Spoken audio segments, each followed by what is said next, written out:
Good evening. My name is Carol Chan, and I'm speaking as a 27-year resident in the district and a parent of former ABC students. I know that you all recognize me as I do wear another hat, but I want to be very, very clear that I do not have a position, have not taken a position either for or against the facility bond, the master plan, nor the bond. So I wanted that to be very, very clear, but I do have questions.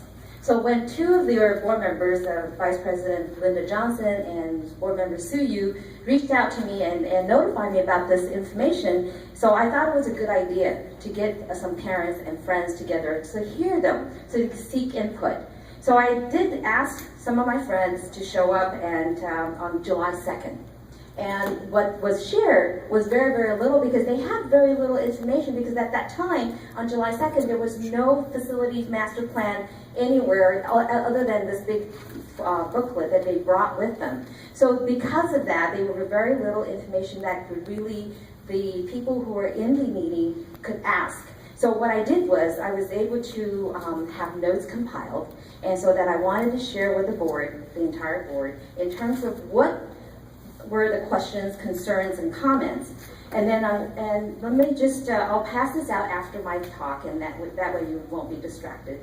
And then that, from the meeting, many of them, again, some of the questions were shared earlier, but what criteria was used to come up with the draft? And what criteria was used to come up with the school site projects? And then why were there no community at large members on any of these committees to have expressed input or to give input when it comes to looking at what is needed at each of the school sites? And then it's the master plan, of course, is 600 and is it a 680 million? Well, so the bond that's being proposed is only 1/3 of the master plan, which I understand is a long-range plan. So it's gonna have to come. Where will this additional funding come from?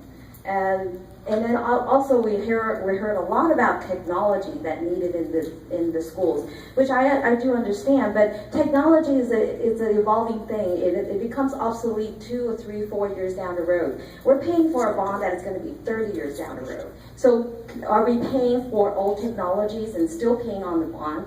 So I think that these are some of the questions that none of the board members those present, were able to explain. And there's 20-some questions here, so I just highlighted some of them. But I wanted to share the entire questions and notes taken at the meeting so that you'll know exactly what were expressed at the meeting. So after hearing, if I can have the next speaker yield me some time. I do have the suggestions here. Conduct a 90-day public review period. Notifies all stakeholders, including property owners.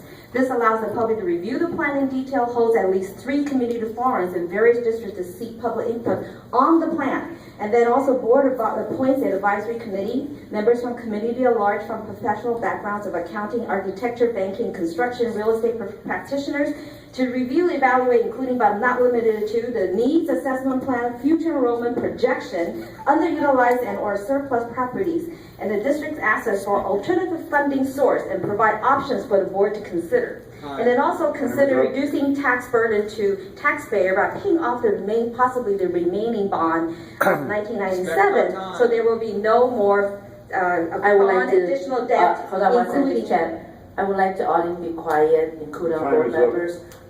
Ms. Chan, and let me just share with I give you 1 more minute to complete. No. Thank you, but I think that to pay off the existing bond of $42 million so that it will be not a debt on top of a debt. And then also, you know, the population, we have to really look at the enrollment. We have schools at 40 to 50 years old, and that the population at the time was growing in all of our communities. The latest census data doesn't show that there is a growth, so I urge the board to truly look at what is necessary, and it's better to have the public and the community buy-in rather than not knowing the full information. So may I please give this to all the board members for your review? Thank you very much. Sorry for this. form of family information because I feel it's critical. Carol, do you have a copy of those notes you said? They have it.